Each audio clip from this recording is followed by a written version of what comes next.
Welcome to the Cabinet of Science and Fiction. Close your eyes for a moment and imagine a future, maybe not so distant, where you wake up and the world around you feels familiar. But something is profoundly different. You're not in your own body. Instead, you're experiencing reality through a machine, perhaps a sophisticated robot or even a virtual environment. Yet every single memory, every thought, every feeling that makes you you is perfectly intact. The question then becomes, is it truly you? Is this the ultimate form of immortality, a liberation from the fragile confines of our biology, or is it simply a brilliant, complex copy, a simulacrum of your former self? Today we're diving deep into precisely this fascinating, complex, and sometimes unsettling world of mind uploading, often referred to as whole brain emulation. It's a concept that really blurs the lines between science fiction and what some believe is a potential scientific reality, promising everything from eternal life to radically enhanced intelligence. And you, our insightful listener, have provided us with a truly rich collection of sources for this deep dive. Really impressive stuff. We're looking at everything from, rigorous academic articles and profound philosophical treatises to quite detailed engineering discussions. Our mission for the next little while is to navigate these diverse perspectives, extracting the most important insights, clarifying the immense technical hurdles, and confronting the truly profound philosophical questions that are raised by the very idea of transferring human consciousness to a non-biological substrate. Ultimately, we'll be exploring what it truly means to be you when your mind is no longer tied to its original organic body.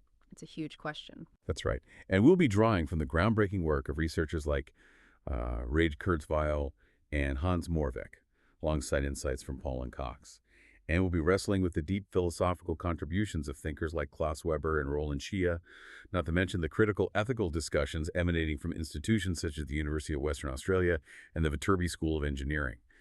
We're going to unpack the underlying assumptions that drive this vision, the proposed mechanisms for achieving it, the ethical minefields we'd have to navigate, and, importantly, the stark differences between this vision of technological immortality and more traditional beliefs.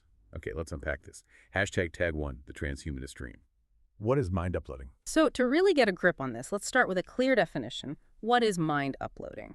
Basically, it's the speculative process where the structure and activity of a brain are scanned in incredible detail, really fine-grained detail. Once that detailed scan is complete, the ambition is to emulate that precise mental state on a digital computer. The ultimate aim, the hope, is to create a simulation that would respond identically to the original brain and critically experience consciousness. It's about replicating not just function, the outputs, but also subjective experience, the feeling of being that mind. And it goes by many names, doesn't it? We hear whole brain emulation, mind copying, or mind transfer used almost interchangeably. But even the term uploading itself can be a bit problematic, can't it? It sort of suggests a simple cut and paste, like moving a file on a computer, which isn't really what's happening. Exactly. Researchers like Keith Wiley and Michael Cerullo actually suggest that mind splitting or mind branching might be more accurate terms, because what we're really talking about in most scenarios is creating a copy, a duplicate, rather than physically cutting or moving the original mind. The original might even continue to exist. Right, so splitting makes more sense. It does. But no matter the terminology, the core idea remains: to fundamentally disassociate the mind's information and processes from its biological body. The goal is freeing it from the inherent limitations and, well, the finite lifespan of our organic hardware. And this ambition, it seems deeply interwoven with the whole philosophical movement, doesn't it? Transhumanism. Absolutely. You really can't talk about mind uploading without understanding transhumanism. At its core, transhumanism is a belief that humanity can and indeed should transcend its current biological and cognitive limitations through the careful application of science and technology. This isn't actually a brand new idea. It has roots tracing back to figures like Julian Huxley in the mid-20th century. He envisioned humanity consciously evolving beyond its current state, essentially taking evolution into its own hands, directing it. That's a pretty bold claim for transhumanism, isn't it? Taking evolution into our own hands. And you see someone like Nick Bostrom, who's a prominent transhumanist philosopher, really leaning into that idea. He essentially argues that human nature isn't some fixed blueprint. It's more like a rough draft, maybe. Yeah. A work in progress, that we have the power to fundamentally remold. A work in progress. He sees us as merely at a half-baked beginning. And the ultimate aim for transhumanists is to become post-human beings. These would be individuals with vastly greater capacities than present-day humans, achieved through what he calls radical technological modifications to our brains and bodies. It's a very ambitious, almost audacious vision. It really is. And to put a finer point on this future, theologian Joel Osho has usefully described the transhumanist aspirations in terms of three supers. It's a helpful framework. The first is superintelligence. This isn't just about building smarter computers, though that's part of it. It's about achieving vastly higher degrees of intelligence across society. Imagine computers processing information at speeds far exceeding human brains, or even, direct brain enhancements for individuals. Like neural implants? Potentially, yes, or even linking minds together. Ray Kurzweil, for instance, famously predicts a technological singularity where artificial intelligence surpasses human intelligence, leading to an exponential, irreversible transformation of human life. Wow. Okay, so superintelligence. What's the second super? The second is super well-being, and this one is deeply appealing, I think, for many people. The idea here is to fundamentally eliminate suffering and pain, not just manage it better. Think about achieving radically happier, healthier people through technology. It's quite utopian in a way. How would they do that? Well, philosophers like the British transhumanist David Pearce envision this through methods like wireheading, which means directly stimulating the brain's pleasure centers, or maybe designer drugs tailored to individuals, or advanced genetic engineering. The goal is essentially abolishing all forms of involuntary pain and suffering. Abolishing suffering. Yeah. That's a huge goal. And the third super, I'm guessing this ties back to mind uploading. You guessed it. The third super, and perhaps the one most directly related to our topic today, is super longevity. This is the ambition to delay or even outright defeat aging and death itself. Transhumanists fundamentally reject the inevitability of physical deterioration and mortality. They see it as a technical problem to be solved. Not just a fact of life. Not at all. And mind uploading is presented as the ultimate path, potentially, to achieving what they call digital immortality, where our existence is no longer constrained by the lifespan of our biological bodies. You just keep running the software on new hardware. So if you're listening to all of this, you might be thinking, why? Why would we even want to do this? I mean, it sounds incredibly risky and complex. But the sources highlight several truly enticing prospects that make this vision so compelling. First, as we just mentioned, there's the incredible lure of immortality, or creating a permanent backup of ourselves. Exactly. That's probably the biggest driver for many. If the mind can be considered fundamentally as information, a pattern, a collection of data, then in theory, that information can be copied and transferred to a new substrate. This would effectively reduce or even eliminate what they call mortality risk. No more worrying about accidents or disease destroying the you. Ray Kurzweil, for example, envisions this as creating a permanent backup for our mind file, essentially freeing us from the limitations of our biological hardware and giving us a chance at a form of eternal life, or at least indefinite life. Then there's the mind-bending possibility of space exploration. This one always captures my imagination. Imagine an uploaded astronaut. Right, it changes everything. This would completely circumvent the perils of zero gravity, the vacuum of space, cosmic radiation, and just the sheer logistical nightmare of sending large, life-support-dependent spacecraft across vast distances, not to mention the timescales involved. An uploaded mind, perhaps encoded as a laser message, could theoretically travel interstellar distances at near light speed, as envisioned by Hans Moravec. The scale of the universe suddenly becomes far more traversable. Suddenly, reaching other stars seems plausible, at least in terms of travel time for the person. Okay, immortality, space travel. What else? Well, furthermore, once a mind is digital, the potential for mind editing becomes incredibly accessible. Instead of complex, risky neurosurgery on biological brains, which would require extremely advanced nanotechnology and be inherently difficult, a digital mind could, in theory, be easily modified, enhanced, or even reverted to previous states, like restoring from a backup. So you could fix mental illness or boost intelligence. Potentially, yes. This opens the door to unparalleled cognitive enhancement, precise control of well-being, motivations, or personality. And it could even, theoretically, address issues of inequality in native intelligence by allowing everyone to upgrade to a certain baseline, perhaps, though that raises its own ethical questions, of course. And you mentioned speed earlier. That seems like a huge potential benefit. It really does. And perhaps one of the most captivating aspects is the potential for incredible speed. Our biological neurons, they're limited. They fire at around 200 hertz, maybe a bit more. That's their activation rate.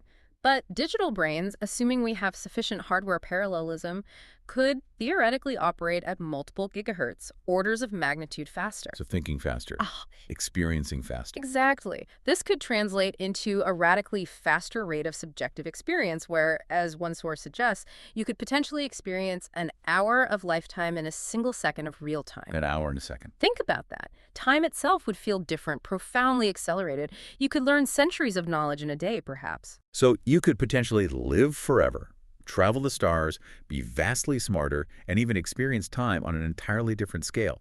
That's a truly intoxicating vision, isn't it? Almost seductive. But as with any grand dream, the devil is often in the details. So the crucial question becomes, how do we actually do this? What are the proposed mechanisms, and what are the, well, almost insurmountable technical challenges that stand in the way of turning this sci-fi fantasy into reality? #tag2, the how. Mechanisms and technical challenges. Exactly. Because before we can even think about a new home for your mind, a digital substrate, we first have to figure out how to get you out of your brain. And that in itself presents an enormous challenge. The primary proposed method is scanning, detailed, high-fidelity scanning. And the scanning methods themselves immediately present a pretty grim dilemma, right? It's not straightforward. On one hand, you have invasive methods. These would involve physically tearing apart the brain, maybe slice by slice, or inserting numerous probes to map its structure and activity. It sounds brutal. It does. And it is, by its very nature, destructive. It would undoubtedly kill the patient, unless, of course, some form of mind transfer were being carried out simultaneously as the destruction occurs. Which sounds incredibly complex and dangerous. It's a pretty intense and ethically fraught prospect. Absolutely. So in contrast, non-invasive methods offer a more promising, albeit still highly speculative, path forward. Researchers envision using techniques like advanced MRI or sophisticated optical scanners. Ray Kurzweil, for example, optimistically suggests that future generations of MRI could potentially scan individual nerve fibers and even zoom in on presynaptic vesicles. Which are important for? They're considered the very sites of human learning and memory formation, the junctions where information is stored and modified. And we already have optical scanning technology that can observe the firing of individual neurons in some contexts, so the underlying idea isn't entirely without a basis in current research, but scaling it up is the issue. And there's this concept of the connectome, right? Dr. Ken Hayworth is a big proponent of this. Yes, the connectome. Dr. Hayworth, a neuroscientist actively involved in this field, takes this scanning idea a step further. He believes that mapping the connectome, that's the incredibly complex, unique network map of all the neuronal connections in a particular brain, holds the absolute key. He argues that this connectome essentially encodes all the information that makes us who we are. He sees our identity as fundamentally a pattern of information, much like, the ones and zeros on a hard drive represent a file. Okay, so map the connections. But is it just the connections? Well, that's where the challenges of capturing this data become really apparent. It's immense. We're not just talking about a static anatomical map, like a road atlas of the brain. The brain is a dynamic, constantly changing system. It's alive. Right, it's always doing something. Yeah. Exactly. So how much stimulation is truly needed to understand how a brain responds in all its complexity? Not just how it's wired, but how it works. With an estimated 100 billion neurons and trillions of connections, Winfred Phillips notes that the extensive testing and fine-tuning required to understand each neuronal group's specific activity could potentially take an eternity. An eternity. Well, maybe hyperbole, but his point is it's vastly complex. He directly questions the optimism of proponents like Moravec about how easily this could be done. It's not just a blueprint, it's a living, reacting symphony. And capturing that performance is the real challenge. And here's another fundamental problem that some sources raise. The program problem. Is the brain even like a computer program? That's a really deep question. Is there even a program to extract in the way we think about software on a typical computer? Unlike a traditional computer with a central processor and memory, a von Neumann machine that runs a single sequential program, the human brain is a massively parallel processor. Everything is happening at once, interconnected. So it's not running code line by line. Not in the same way, no. And crucially, we haven't built the brain, and we certainly haven't written its operating system, assuming it even has one in that sense. So we simply don't know what wetware states map to what lines or types of code, if any. This makes reverse engineering an organic brain incredibly difficult, and for some critics, perhaps even fundamentally impossible. We might be trying to extract something that isn't there in the form we expect. Okay, but let's assume, just for the sake of argument, that we could somehow capture this intricate data. Then what? Where does it go? Right.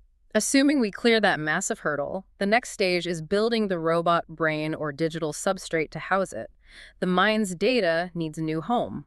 We need to construct a computational device capable of receiving and critically emulating the transferred mind. And Ray Kurzweil seems to have thought about this. He outlines two main methods for actually using these brain scan results, right? Yes, he does. The first focuses on overall patterns. The goal here isn't necessarily to replicate every single neuron's exact position and connection in the digital substrate. Instead, it's about ascertaining the architecture and implicit algorithms of the interneuronal connections in different brain regions, understanding the general rules of how they operate. So, like, the principles of operation. Exactly. This information would then be used to design artificial neural nets that operate similarly to the scanned brain, even if their physical structure doesn't precisely match neuron for neuron. Kurzweil uses the analogy of running the same software, achieving the same end-user functionality on two entirely different hardware platforms, say, a program running on a PC versus a Mac. They work the same for the user, but the underlying hardware and code are different. Okay, that's one approach. What's the other? The second method Kurzweil envisions aims to recreate the actual structure of the scanned brain, much more literally. Here, the idea is that every single relevant detail needs to be captured and replicated in the new substrate. The emphasis is on precise copying rather than necessarily understanding how every single part works. Just duplicate it faithfully. That sounds harder. Immensely so. And it implies a deep kind of equivalence between biological materials like neurons and synapses and non-biological materials like silicon or whatever the substrate is. It's an assumption, as the sources note, that Kurzweil doesn't fully spell out in terms of its exact nature or how it could be achieved. It's a huge leap of faith that silicon or light pulses can perfectly mimic the specific biological functions and causal powers of organic brain matter, especially concerning consciousness. And Paul and Cox, they bring up another interesting point about the recipient brain, don't they? The idea of an empty brain. Yes, that's a fascinating wrinkle. They raise the issue of transferring a donor mind, let's say yours, to an existing conscious robot brain. If the robot brain is already conscious, perhaps like a sophisticated AI, its existing synaptic connections or equivalent structures would need to be completely reconfigured to accept your mind's pattern.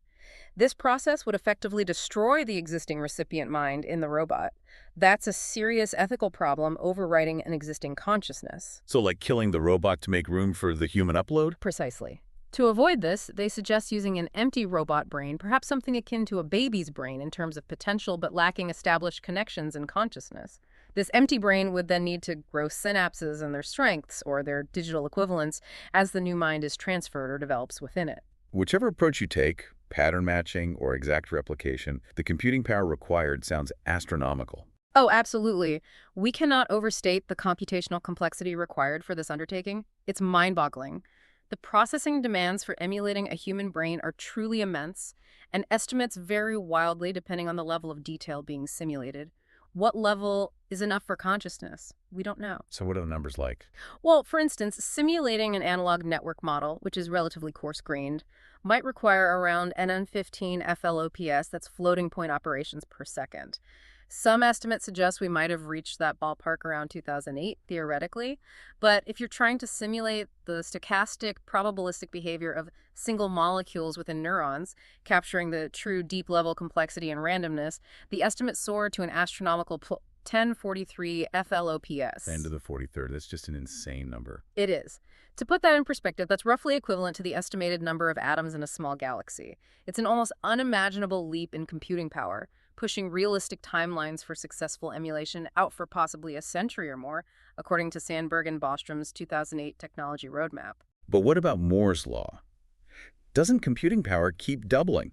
Won't we just get there eventually? That's the hope.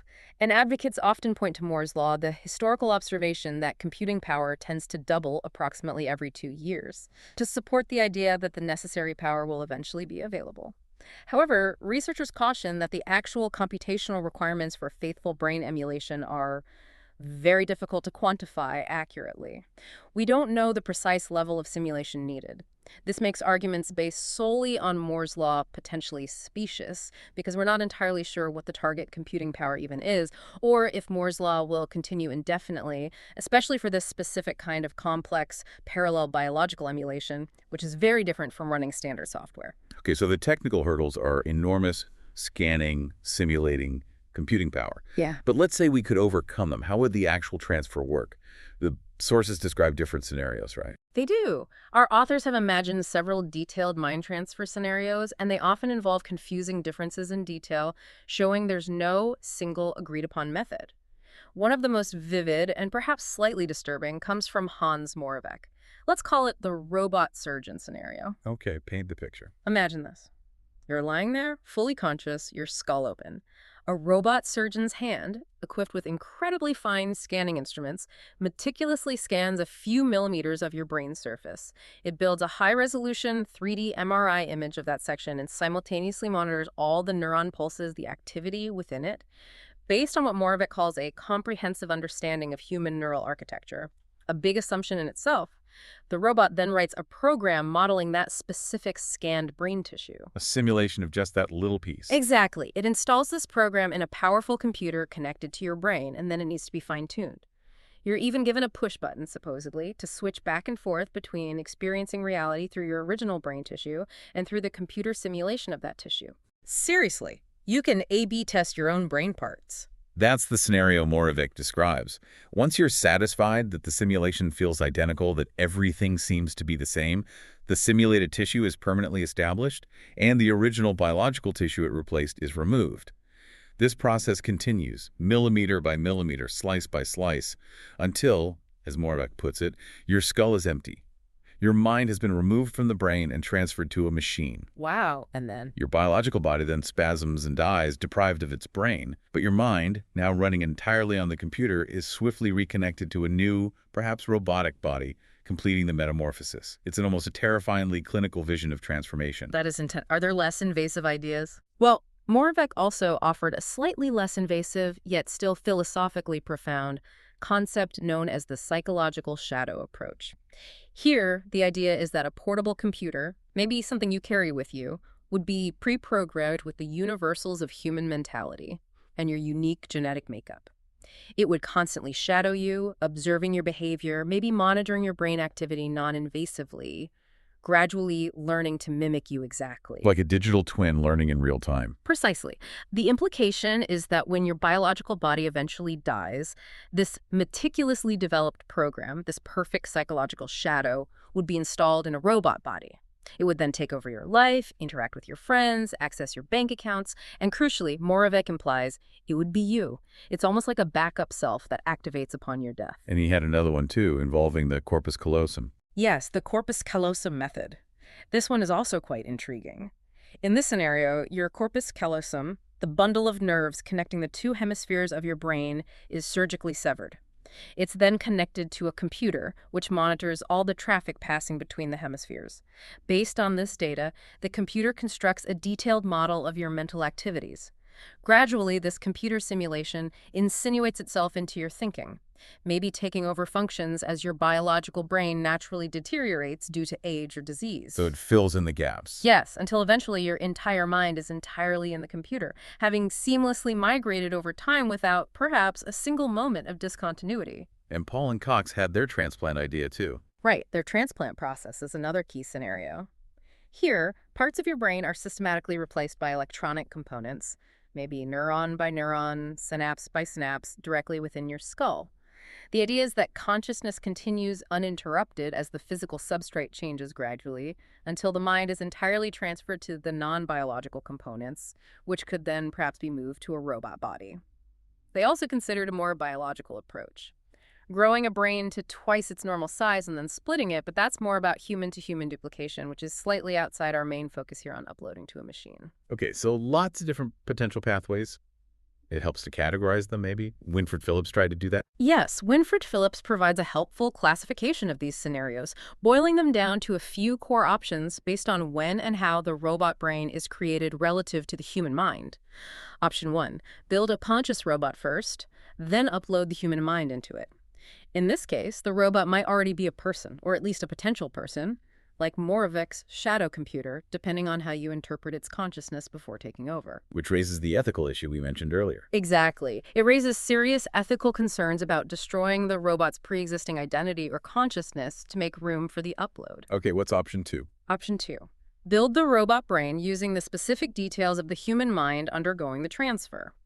This aligns well with Kurzweil's approaches, either copying the overall patterns or recreating the exact structures found in the scan.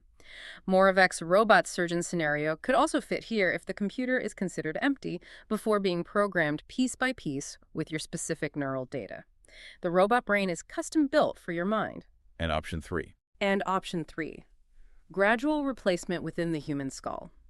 Paul and Cox's neuron-by-neuron transplant best fits this category. The transfer occurs in situ, within your original head, gradually transforming the substrate. This is often seen as offering the best theoretical chance for ensuring continuous consciousness, as there's arguably never a separate copy created that just slowly transitions from biological to electronic. So these scenarios range from the surgical and, frankly, quite alarming, to the more subtle and gradual. But they all share a common thread: an attempt to copy or transfer the unique pattern, the information, the essence of you. But this just throws us back to that fundamental nagging question, doesn't it? What exactly is that you that we're trying so desperately to preserve? This leads us right into the heart of the philosophical puzzle. Hashtag tag 3, the core philosophical puzzle. Identity, consciousness, and equivalent. Absolutely. This is where the science fiction meets deep philosophy. And the first massive assumption we have to grapple with is the artificial mind assumption. Would a simulated brain, however detailed, however perfectly it mimics the function, truly give rise to a real mind like yours? Would it actually experience subjective reality, feel joy, see red? Now, most academic philosophers today largely believe the mind is physical in some sense, that your mind, in essence, is your brain activity, or at least arises directly from it. If this physicalist view is true, then the possibility of a simulated mind gains some theoretical ground. If it's just about physical processes, maybe different physical processes could do the job. But then we run straight into what David Chalmers famously calls the hard problem of consciousness. Even if the mind is physical, how does that physical stuff create subjective experience? Precisely. The hard problem is the profound difficulty of explaining how any physical entity, like our electrochemical brain, can have qualia, those subjective, qualitative experiences, the raw feelings, like the redness of red, the taste of chocolate, the sting of pain. While many physicalists believe consciousness somehow emerges from large neural network, high-level patterns of organization, patterns that could potentially be realized in other processing devices like computers, the how remains stubbornly elusive. We can describe the correlation, but not the causation of the feeling itself. And isn't this where arguments like Searle's Chinese room come in? Questioning if mimicking intelligence is the same as actually being intelligent or conscious. Exactly. John Searle's Chinese room argument is a classic thought experiment designed to challenge the idea that computation alone is sufficient for understanding or consciousness. It asks us to imagine a person in a room who doesn't understand Chinese but can manipulate Chinese symbols according to a complex rulebook, producing correct answers to questions posed in Chinese. From the outside, it looks like the room understands Chinese, but does the person inside, does the system understand? Searle says no. Searle argues no. He suggests the system is just manipulating symbols syntactically without any real semantic understanding or conscious awareness. Applied to mind uploading, this raises the terrifying possibility that if an uploaded mind simply behaves consciously, perfectly mimicking your personality and responses, but isn't truly conscious internally, it could be what philosophers call a philosophical zombie. A zombie. So outwardly indistinguishable from a conscious person, but inwardly dark. Just an automaton. That's the idea. An entity that acts just like a conscious person, but lacks any inner subjective experience, any qualia. That's a chilling thought for anyone hoping for true immortality. Through uploading, you wouldn't survive. You'd be replaced by an unconscious puppet. And John Searle himself goes further, doesn't he? He talks about the importance of wetware. He does.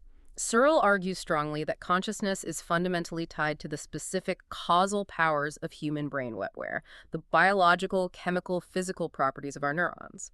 If he's right about this biological chauvinism, then any attempt at mind uploading to non-biological substrates, to silicon, to code, to anything other than actual brain stuff is doomed from the start. It simply wouldn't have the right stuff to generate consciousness. So the medium matters intrinsically. According to Searle, yes. We simply don't know if consciousness is possible in any other medium, or if factors like radically increased speed or different levels of parallelism in a digital brain would somehow impact its emergence, maybe even prevent it.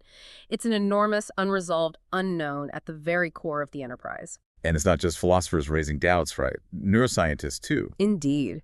It's crucial to note this isn't just armchair philosophy. Even prominent neuroscientists leading massive research efforts like Raphael Jost, who spearheads the Brain Initiative, are quoted as being very far from certain the brain works like a computer and could ever be copied in a machine. And Miguel Nicolelis from Duke University argues even more strongly that you cannot code intuition, you cannot code aesthetic beauty, you cannot code love or hate. He suggests the brain's dynamic complexity, its embodiment, its connection to the world, might be fundamentally irreducible to algorithms, posing a significant challenge to the entire mind-uploading premise. We might be able to copy the structure, perhaps, but can we copy the emergent magic, the meaning? Okay, let's park the consciousness question for a moment, as huge as it is. Even if we somehow overcome that artificial mind assumption and achieve genuine consciousness in a digital form, we immediately hit the survival assumption. Would the uploaded person actually be you?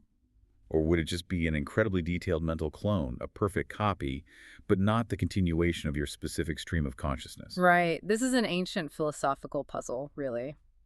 What makes you the same person from one moment to the next, let alone from one physical substrate to another? What constitutes personal identity over time? And philosophers have different views on this, don't they? Like the biological versus mental camps. Yes. Broadly speaking, philosophers are divided into two main camps on this question of personal identity, as Klaus Weber helpfully explains in one of the sources. The biological camp believes your identity is tied to your physical body. You are the same person over time because you are the same continuous biological organism, linked by a continuous biological life process, even as cells change. If this perspective is correct, then mind uploading, by definition leaving your unique biological organism behind, would not preserve you. It would be the end of your existence and the beginning of something entirely new, even if it felt like you from the inside. Okay, so that view basically rules out survival through uploading. What's the alternative? The alternative, and generally larger camp, is the mental camp. This view argues that your personal identity rests not on your body, but on your mental life, specifically the continuity of your psychology. Things like your memories, beliefs, desires, hopes, personality traits, your character. Psychological continuity is key. So the pattern continues. If that pattern of mental states continues, even in a new substrate, then you continue. This camp offers the theoretical possibility for mind uploading to preserve you, as your essential mental pattern could theoretically continue its existence in a new form. This is the view that transhumanists typically need to adopt to make their case for digital immortality. How can you tell which camp you lean towards? Is there a test? Well, a classic thought experiment helps clarify intuitions here. Imagine your brain is successfully transplanted into the empty skull of another person's otherwise healthy body. Is the resulting person, who wakes up with all your memories, preferences, and personality, truly you?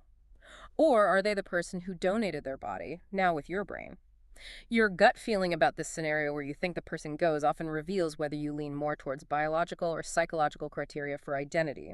It highlights how deeply personal and counterintuitive these questions can become. But even for the mental camp, there's a huge problem. The duplication objection. What happens if the original you isn't destroyed? Ah, yes, the duplication problem, sometimes called the branching problem. This is arguably the biggest challenge to the mental camp's view supporting survival via uploading. If mind uploading simply copies your mental pattern onto a new substrate, and the original biological you still exists, maybe the scanning was non-destructive, then you suddenly have two distinct individuals existing simultaneously, both psychologically continuous with the person before the scan. Two yous. Exactly. Both have an equal claim to being you based on psychological continuity. Which one is the real you? The mental continuity criterion seems unable to pick a unique successor. And, as Klaus Weber points out very clearly, destroying the biological you after the copy is made doesn't magically solve this problem or magically elevate your mental clone to the status of the real surviving you. Killing the original doesn't make the copy the original. Precisely. The copy might be qualitatively identical, look, sound, think, and feel just like you, but it's not numerically identical. It's a separate entity, a different locus of consciousness that started existing at the moment of copying. So the truly unsettling thought here is that even if a perfect conscious copy of you exists and continues your life story, you, the original biological stream of consciousness reading this now, may simply cease to exist at the point of destructive uploading or biological death. You are replaced by an entirely new entity, however similar. That's a huge hurdle for anyone hoping for true personal immortality through this method. It might be immortality for your pattern, but not for you. But transhumanists often bring up the ship of Theseus here, don't they? Yeah. To argue that gradual replacement is okay. They do. Transhumanists frequently try to address the identity issue by invoking the ancient ship of Theseus paradox. The paradox asks, if a ship has all its parts gradually replaced over many years, is it still the same ship at the end? There's intuition pulling both ways. Analogously, they argue, since our own body cells are constantly replacing themselves throughout our lives, yet we still consider ourselves the same person, doesn't this show that identity resides in the pattern or structure, not the specific physical matter? So continuity of form, not substance. Exactly. They argue this supports the idea that identity resides in the mind's pattern or function, which can persist even if the physical substrate changes, just like the ship's identity might be maintained even with all new planks. It's an argument for continuity of pattern over strict continuity of matter. And this sounds very much like Ray Kurzweil's view. He seems to equate identity purely with information patterns. Yes, Kurzweil is a prominent advocate of what's often called a patternist view of identity. He fundamentally equates information with identity. He's quoted as saying things like, patterns of information are the fundamental reality, and that the pattern is more important than the material stuff that constitutes it. For Kurzweil, we will be software, not hardware. Software, not hardware. That's a stark way to put it. It is.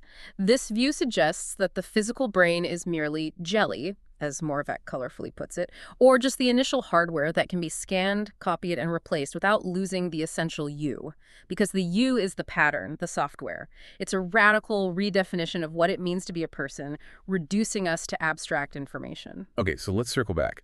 Assume we can capture the mind's pattern, assume consciousness could arise in a digital substrate, and maybe even assume the pattern is the person. We still need the new brain to be. Well, the same, right? This brings up the problem of equivalence. Yes, exactly. Assuming all those huge philosophical hurdles can somehow be cleared, we then confront a deeply practical but also philosophical problem, the problem of equivalence. What does same even mean? How do we ensure that the robot brain, the digital substrate running the simulation, is truly equivalent to the human brain we're trying to emulate? What counts as equivalent enough? And the definition seems fuzzy in the sources. It really is. The definition of equivalence here is surprisingly vague in many of the discussions. For example, we clearly don't expect the robot brain to circulate blood or utilize oxygen in the same way. The basic idea often stated is that it should produce the same output in response to the same input as the original human brain. Functional equivalence. Okay, same input, same output. Seems simple enough. But it gets complicated fast. What if the robot brain is significantly faster, as we discussed earlier? Is the output still the same if it arrives in a fraction of the time? Does the timing matter? A faster you might not feel or behave like the you who was uploaded in subtle but important ways. This ambiguity quickly complicates the seemingly simple idea of input-output matching. And is just matching the output enough? What about how it gets there? That's a crucial point raised by critics. Simply matching input-output behavior, achieving functional equivalence, might not be enough. Many argue that the internal structure or the organizational equivalence, how the system arrives at the output, matters significantly, especially if we care about replicating consciousness, not just behavior. Just passing a Turing test, for instance, perhaps by using a massive database or statistical tricks, brute force, wouldn't be considered true equivalence to a human mind's flexible understanding-based processing. It would be merely a convincing performance, potentially without the right internal states. So the how matters, not just the what's. The how might be critical. The way the system works internally, the underlying processes, might be just as crucial as the observable results for genuine emulation. So how deep does this equivalence need to go? Does it have to match every neuron? Or just the general algorithms? Our authors are often unclear on precisely this point. How deep must the equivalence go? Does it need to be at the level of high-level algorithms capturing cognitive functions? Or must it replicate the individual arrangement and specific function of every single neuron and synapse?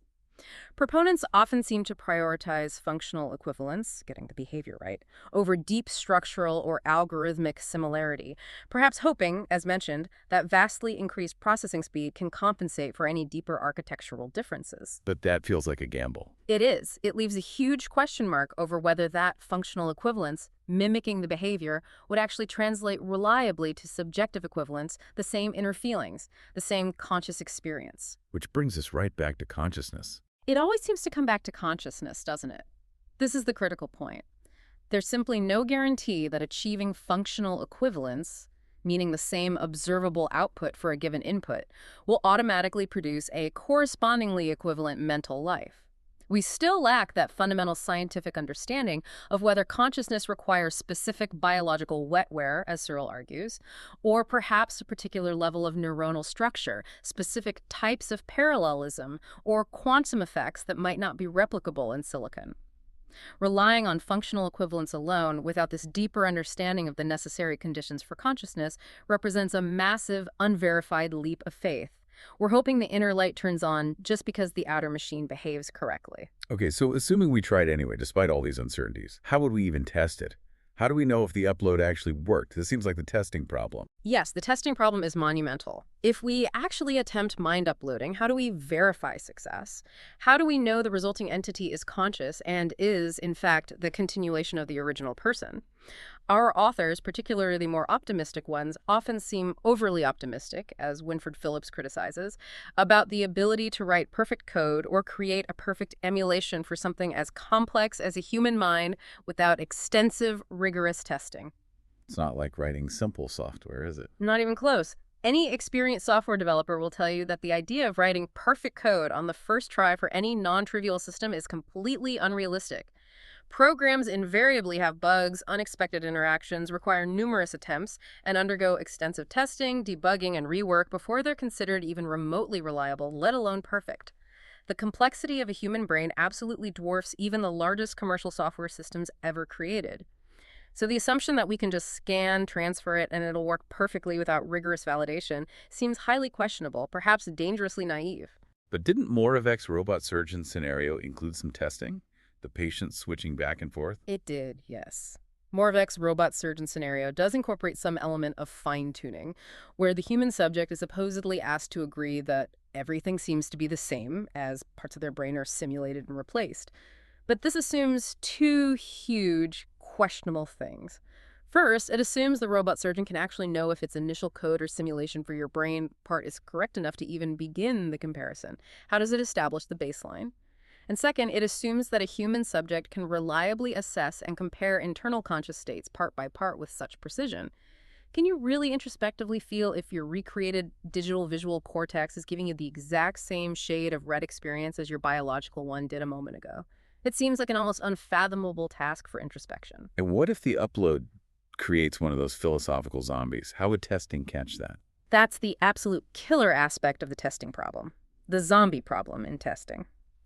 If the transferred mind becomes a philosophical zombie, meaning it functions perfectly, answers questions correctly, claims to be conscious, accesses memories, but lacks any true inner conscious awareness, how would we ever know from the outside?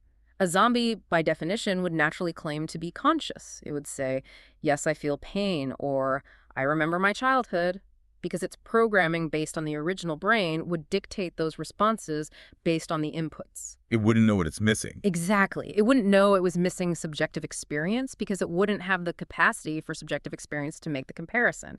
It would pass any behavioral test we could devise. The only potential test might be the original person during a gradual transfer, experiencing a fading or alteration of consciousness, which of course would mean the transfer process itself had failed in its goal of preserving conscious identity. A test that only works if the experiment fails. So maybe the gradual replacement methods are the only hope for testing. Some, like Paul and Cox, conjectured that a gradual brain replacement might be the only hope for detecting this kind of failure during the process. If consciousness or specific qualia, those raw, subjective feelings, fade or change part by part as biological components are replaced with artificial ones, the human subject undergoing the procedure might theoretically be able to detect the loss. For example, they might be able to report something like, okay, I can still feel phenomenal pain in my foot, but not my arm, even when you jab my arm simulator. But even these scenarios are described in the literature as, not sure, intelligible, highlighting the sheer conceptual difficulty of imagining such an internal comparison during an already complex and likely traumatic process. And just the time involved in such testing? Oh, the sheer practicality of testing is staggering, even if it were conceptually possible. Such a fine-grained comparative testing process would require the human subject's continuous, alert, conscious cooperation operating at slow human biological speed. This validation process could take, as Phillips estimates, days, weeks, months, years to cover the entire brain adequately. He argues forcefully that this is simply too much for a human to take, calling Moravec's apparent underestimation of the difficulty and duration of this crucial fine-tuning step gross. It simply doesn't sound realistic for a human being to endure that level of intense scrutiny and demanding mental comparison for such an extended period without fatigue, error, or psychological breakdown. So wrapping up this section, we're left with incredibly deep questions about what constitutes you, how we would even know if consciousness is present or preserved in an uploaded mind, and whether we could ever truly test such a complex and existentially vital transfer. This isn't just a technical challenge for engineers. It's a profound philosophical and, as we'll see next, ethical dilemma that strikes the very heart of our self-understanding and our future. #tag4. Ethical and societal implications. Absolutely. Beyond the profound technical and philosophical challenges we've just discussed, the path towards mind uploading, even in its theoretical and experimental stages, is fraught with deep ethical concerns. We need to seriously consider the risks during development, the potential human and animal cost of pursuing this particular vision of immortality. And David Bell from the Viterbi School of Engineering really brings this home, doesn't he? He points out the invasive nature of the research needed. He does, quite starkly. Bell highlights that the experiments needed to gain the fine-grained understanding of brain function required for emulation are often inherently invasive, frequently causing significant pain or even death to test subjects, historically speaking. He poses a chilling, fundamental question. At what cost are we willing to discover the feasibility of the replication of human intelligence? It forces us to confront uncomfortable moral trade-offs, particularly when we consider the subjects of these early exploratory and potentially harmful experiments. Who bears the risk for this dream? And a lot of that initial risk would fall on animals, wouldn't it? Yes, that's a major concern. This concern extends deeply to animal suffering. As Bell points out, it seems ethically inappropriate to put the members of other species through suffering with the aim of achieving immortality for our own species. There's a speciesism there that needs examination. Furthermore, if these animal subjects cannot reliably communicate their internal state, their subjective experience, researchers might unknowingly inflict immense pain or a state of artificially induced dementia without any way of knowing for sure or alleviating it. The inability to fully grasp their subjective experience makes these necessary precursor experiments ethically fraught. And eventually, if the research progresses, it would move to humans. Inevitably. If non-invasive methods prove insufficient to gather the necessary data or test the interfaces, the progression of this research would likely require human test subjects. Bell issues a stark warning here. First tests on humans could go horribly wrong. This isn't just about physical harm, it touches on those identity issues again. Such scenarios could directly violate subjects' fundamental rights if they believe they are achieving true continuity of self, only to be unknowingly replaced by a mere copy, with the original consciousness extinguished. Imagine volunteering for immortality and instead being annihilated, replaced by a simulacrum that thinks it's you. It's a profound potential betrayal of trust and autonomy, even if unintentional. Okay, so huge risks just getting there? But what about after? If we assume a successful upload, are the dangers over? Not at all. Beyond the perilous development phase, even assuming a technically successful upload, the new existence in a digital form presents its own unique array of post-upload risks and vulnerabilities. Being digital doesn't automatically mean being safe or invulnerable. It just means vulnerability to a different, perhaps more insidious kind of threat. Like memory manipulation. That sounds worrying. Extremely worrying. Consider the implications of memory manipulation. Once a mind is digital data, Mind uploading could potentially allow individuals or others to remove our own memories or supplant our own memories with those of another person. You could literally edit your past. That's the terrifying possibility. This could fundamentally break the crucial link between our actions and the memories we form, the link that underpins responsibility and learning from experience. Bell warns this could allow individuals to freely commit crimes and wipe their minds of the experience, absolving them of any guilt. Imagine a world where consequences are simply deletable data. It would completely erode our basis for moral accountability and personal growth, destroying the link between virtuous actions and their natural rewards like satisfaction or remorse. And being digital means being connected, which means hacking. Precisely. Cybersecurity threats take on a whole new dimension. With the potential for greater interconnectivity of human minds in a vast digital network, imagine a mind net, uploaded individuals would become incredibly susceptible to potential abuse or theft by hackers. This threat could be far, far worse than anything we currently experience with identity theft or online harassment. Hackers could potentially stimulate uncomfortable feelings, install undesirable memories, or remove or alter sentimental memories. Altering your core memories. Yes. The potential for malicious manipulation of one's inner experience, one's emotional state, one's very sense of self and history is truly terrifying and unprecedented. Your mind itself becomes vulnerable. And even more direct attacks, like deletion. Yes, there's the chilling possibility of digital assassination. Brain emulations, being fundamentally digital information, could potentially be erased entirely by computer viruses, targeted malware, or even just a system crash without adequate backups. This could arguably make assassination easier than for physical humans, as it wouldn't necessarily require physical violence or destruction, just a few lines of malicious code or a targeted electromagnetic pulse. Imagine your entire conscious being simply being deleted with a malicious program or held ransom. Wow. Okay, so individual risks are huge. What about the impact on society as a whole? The societal implications of mind uploading are perhaps the most far-reaching and complex. Its emergence would fundamentally alter society, raising incredibly difficult legal, political, social, and economic questions that our current frameworks are completely ill-equipped to handle. Like what legal rights would an upload even have? That's a central question. Camille Mujica delves into these issues of legal personhood for brain emulations. Would they be considered legal persons with human rights? Could they own property, enter contracts, vote? Could they inherit property from their biological precursor? What about criminal emulations would force data modification, essentially reprogramming their mind, become a legally sanctioned form of rehabilitation? Could an uploaded mind have marriage rights or parental rights and responsibilities? These questions challenge the very foundations of our legal and social systems, forcing us to redefine what it means to be a person in the eyes of the law. And what about equality?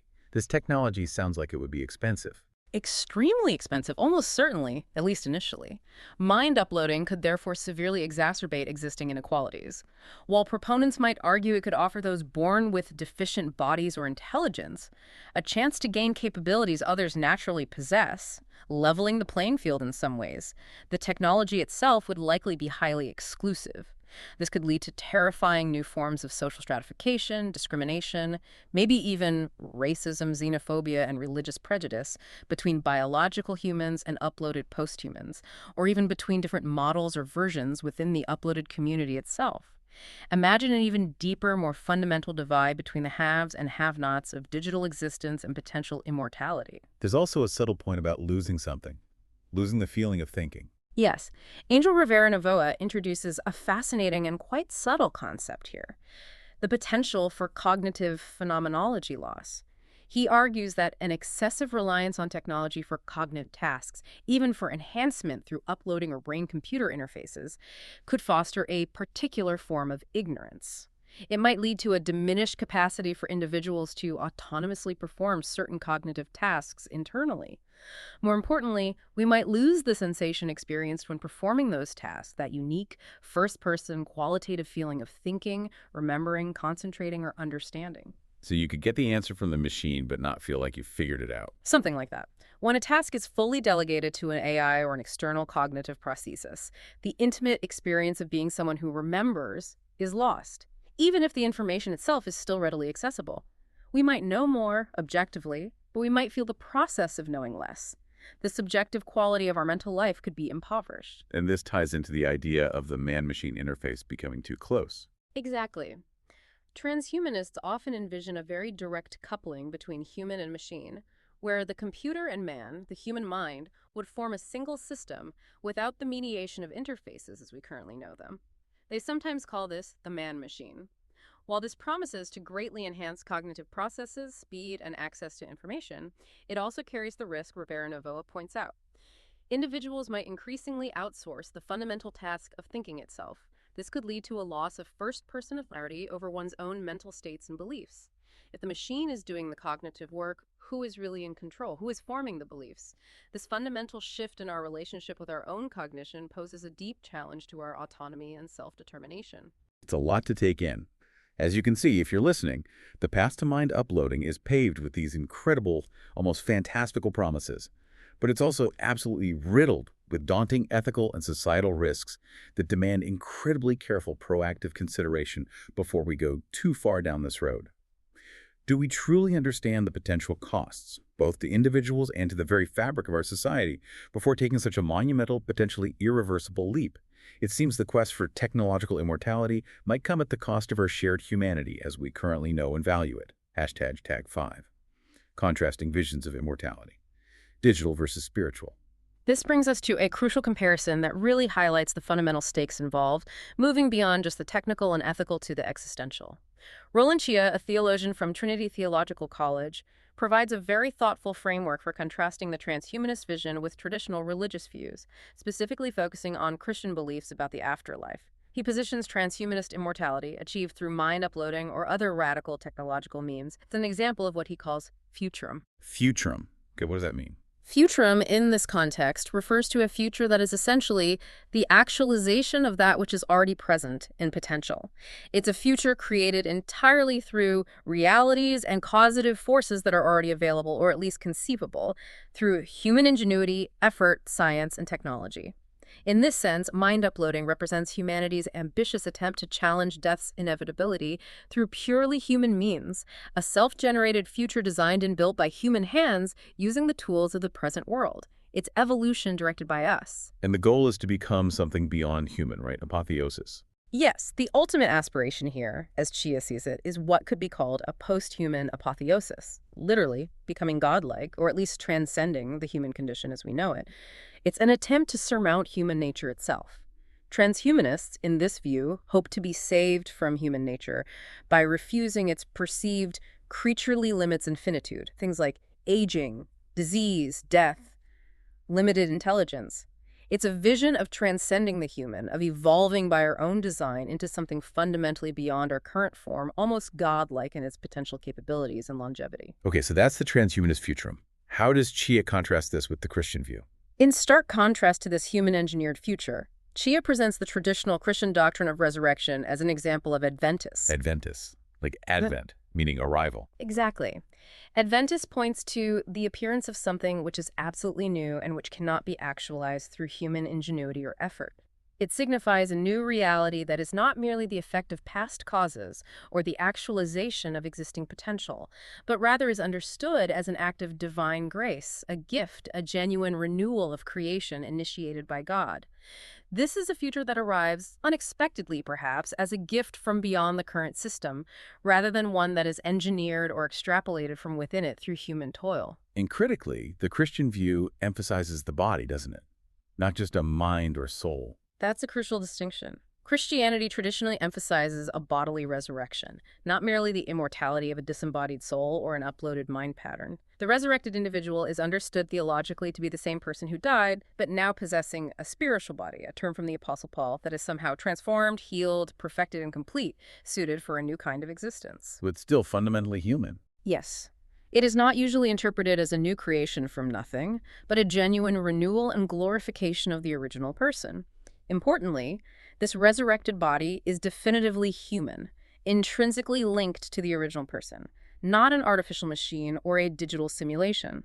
It's an affirmation, even a perfection, of our embodied existence, not an escape from it.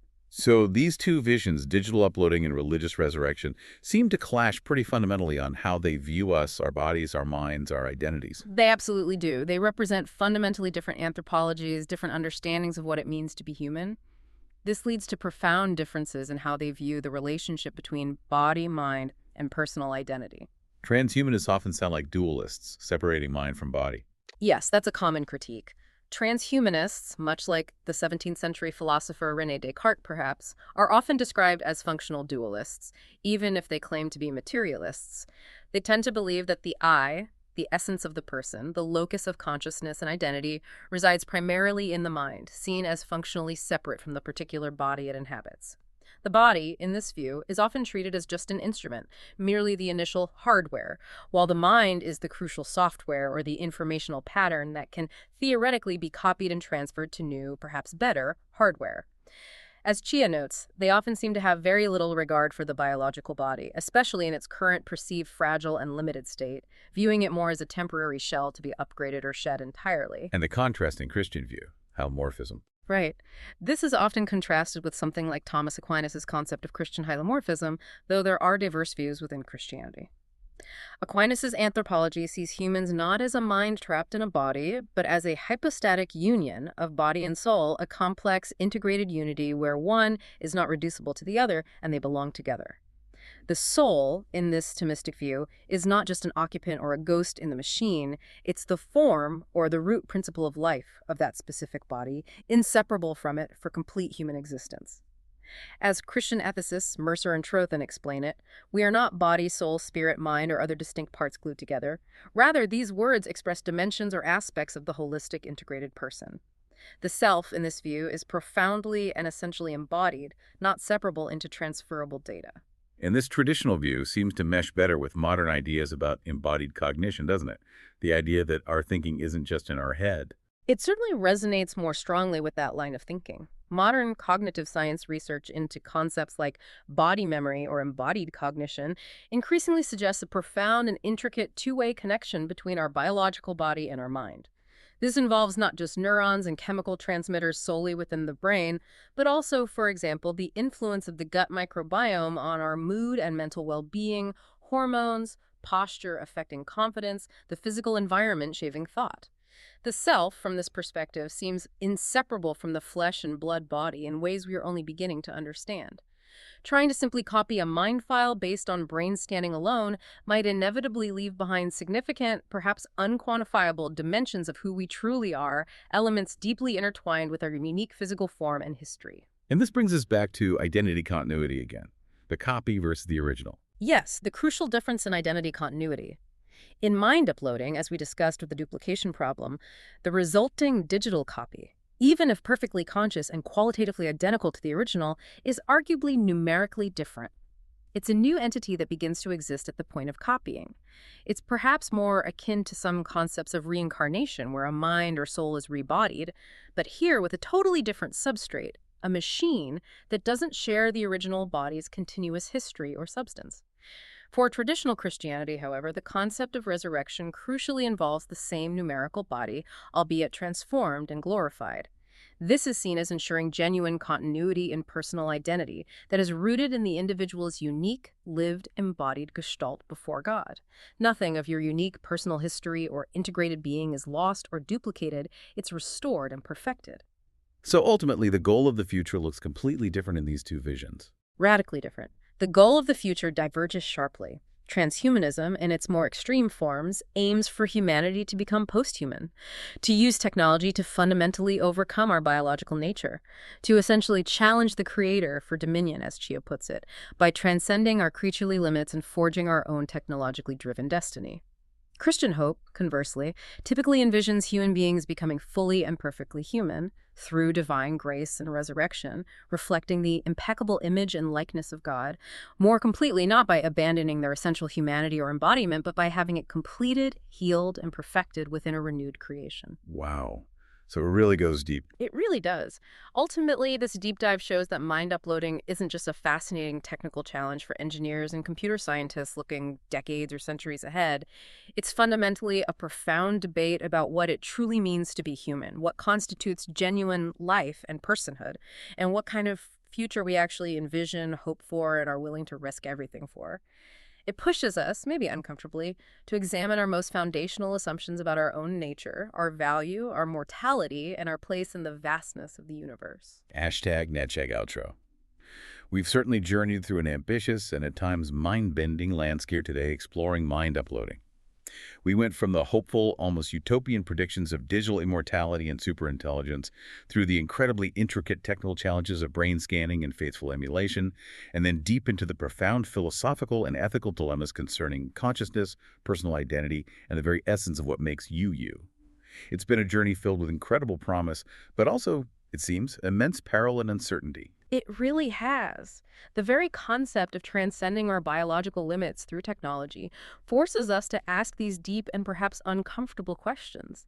What do we truly gain, and perhaps more importantly, what do we risk losing, perhaps irrevocably, when we attempt to redefine life and identity itself through technology? Is the pursuit of a radically smarter, faster, and functionally immortal digital self worth the potential cost? The cost of losing that unique cognitive phenomenology, the very sensation and subjective quality that defines our current human experience? Or even worth risking the fundamental continuity of who we believe ourselves to be at the deepest, most personal level? Perhaps in the end, the true deep dive isn't really into the future of machines and code, but into the often unexamined assumptions we hold right now about ourselves, our consciousness, our embodiment, and our ultimate destiny. Lots to think about. Indeed. Thanks for listening. Until next episode.